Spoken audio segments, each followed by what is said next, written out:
You know, it's not often that one gets to go to a place like this.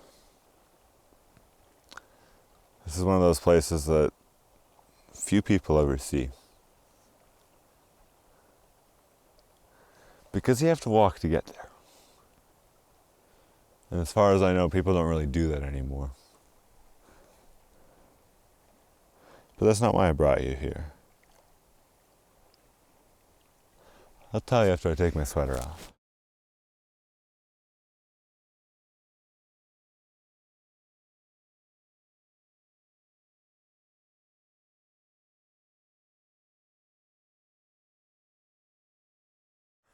The reason I wanted to come here to make a video, and not a short film or a travel vlog,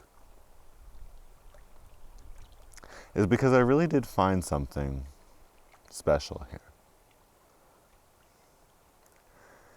There's a certain relaxation that someone gets in the mountains. Of course, there's a view. It's beautiful everywhere. But more than that, it's how free you are. We don't really think of it living our lives in the city. All the distractions around us. All the things we think we need, but to come out here, we really don't.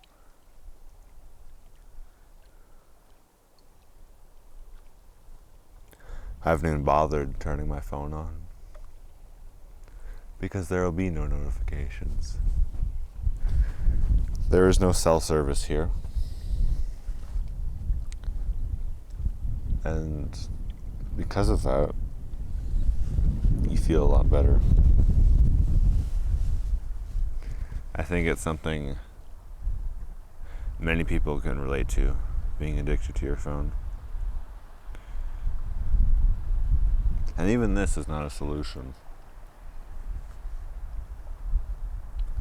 But maybe this is a first step to a solution. In the last video, I spoke about mindfulness.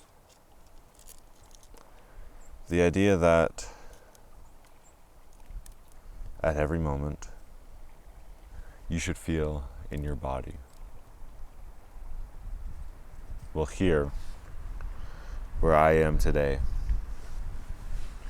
there's no other choice. You have to be here in this moment.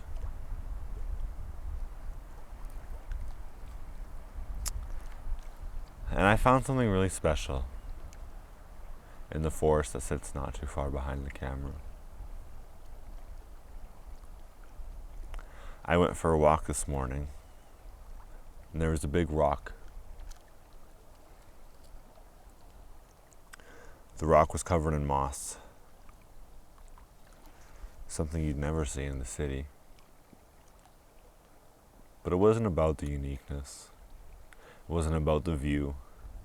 It wasn't about the newness. Here, you're closer to the soul of Mother Nature than anywhere else. Not your grandparents' house in the country. Especially not your house in the city can match this. Because here, you are one with nature. You are one with the reason you were put here.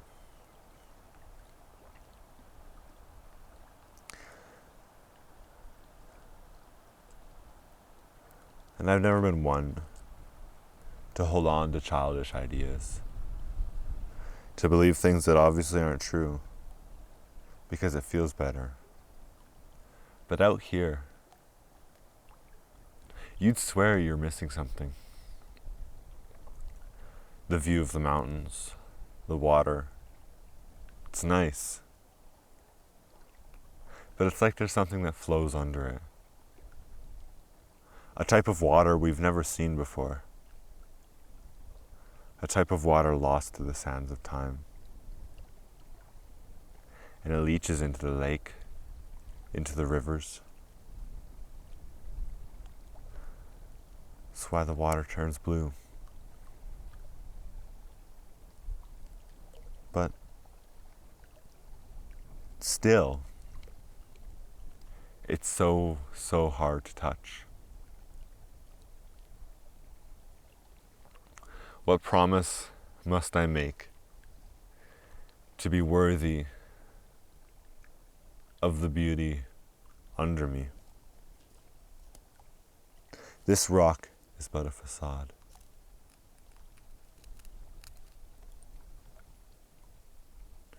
I read a book series once when I was very young, and I believed every bit of it because I was very young. It told a tale of these reserves where magical beings would live and thrive. But us normal folk, we couldn't see it because we don't have the eyes of a child. And we can't break that strong spell put on these special places to stop us from looking further. But why does the path go this way? I'm sure it would be hard to pass this mountain. But if you did, what would you find on the other side? Is there a city hidden in the peaks of these mountains?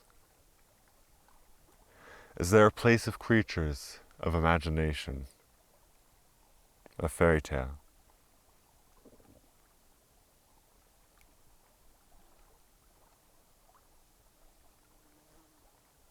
And of course, there's always some part of me that denies these ideas, that says, you're being illogical. Where is the proof? It's right here around me, my friend. And I'm not sure how to explain it. I'm not sure how to say this in any different words. But there's something about this place. It feels like it has a soul. It feels like I lay my hand not just on a rock, but on Mother Nature herself. And it feels good. It feels right. It feels like I was separated from my real family at birth. And only now do I find them. And I can pick up pieces of it. And I can inspect it. And I see no anomalies. This is but a rock. But again, it feels different. Why does it feel like there's something under the surface? Like if I broke this rock in half, there'd be glowing white soul leaching out of it. If you look towards the skies at night, you still see the touch of man. But during the day, it's all nature. A landslide. The lake named after such an event.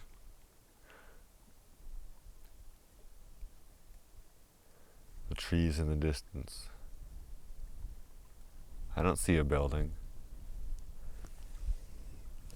And maybe it's because of that right now I feel in touch with nature. There's the river valley. There's parks not too far from where I live. But none of them are like this. none of them feel as if through this lack of noise, through the silence, through humanity's frail touch on this place, I feel closer. I feel so much better. The winds pick up now, but I hear nothing I don't understand. Because I heard these sounds long before I was conceived. I am simply one of Mother Nature's many children. But here today I wonder if we have failed her.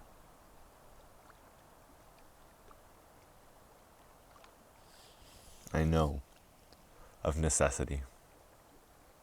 I know of the reason why we all live this way. But part of me doesn't feel that it's right. To look around at all of this. Why can't we live here? Why did we have to knock down the forests? And it's a childish question, really. For we needed to build houses. But how did they live before us? I don't think they were sad. I don't think they wanted for anything. I think Mother Nature gave all. And I felt close to that this morning. So very close, laying on that rock covered in moss.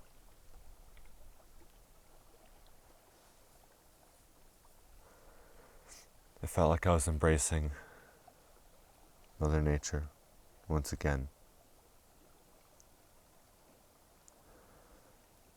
But it's different.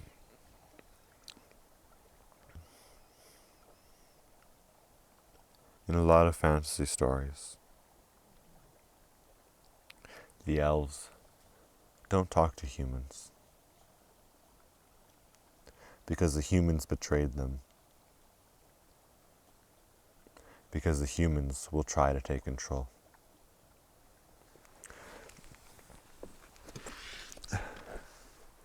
And because of that, the humans know not of their existence. They lie in the shadows.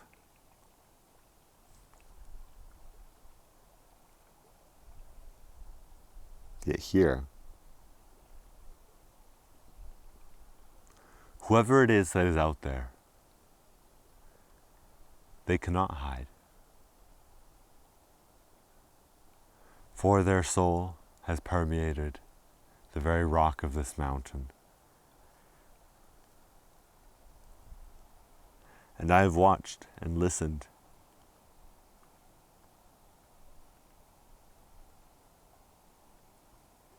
And it seems one day soon we might meet. Maybe next I come here. Maybe tomorrow. But I don't think I will let this childish fantasy fade. Because there's something unmistakably right about this place. And I know I haven't seen all of it. I know that there is more for my mortal eyes to seek.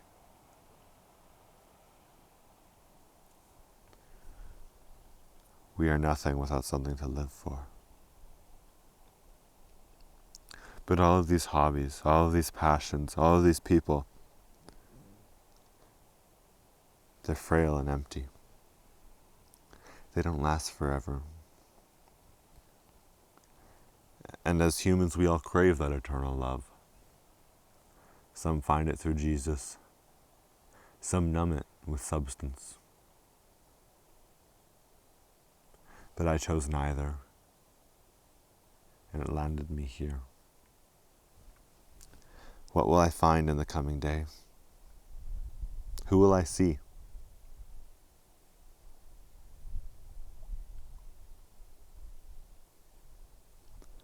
The world I know is corrupted. And the purity you see here, all around me,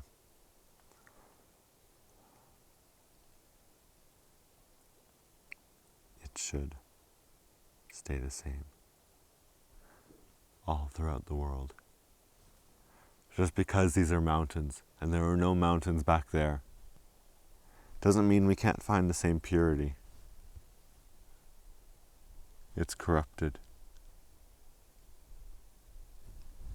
And one day soon, I think I'll be ready to find out what it is that I'm missing. I think I'll be ready to make that connection that fewer and fewer people have made. Because this hobby of mine, of capturing the world as I see it, it seems nothing if that view is delicate. I must walk further. I must look closer. And I must find what it is that gives this meaning. A camera is but a tool. And with it you could conquer the world. You just need that connection. And that's what I'm trying to find here. That's what I'll keep coming back here to find. Until such day as I feel that this rock is no different from me. To hold it to my cheek. Something unmistakable about it. Its texture is so real. It can't be given. And I'm not sure why I see this now. I'm not sure why I couldn't see this before. Of course we have rocks in the city. Of course we have water. Of course we have great hills. Of course we have trees. But it all feels so numb. And this rock feels more real than anything I've ever seen in the city. And I want to come back here. And I want to find what it is I came for without knowing what it is that I came for. But there are things to do and places to go. I can't stay here forever. I look forward to the next time we speak. Thank you for watching.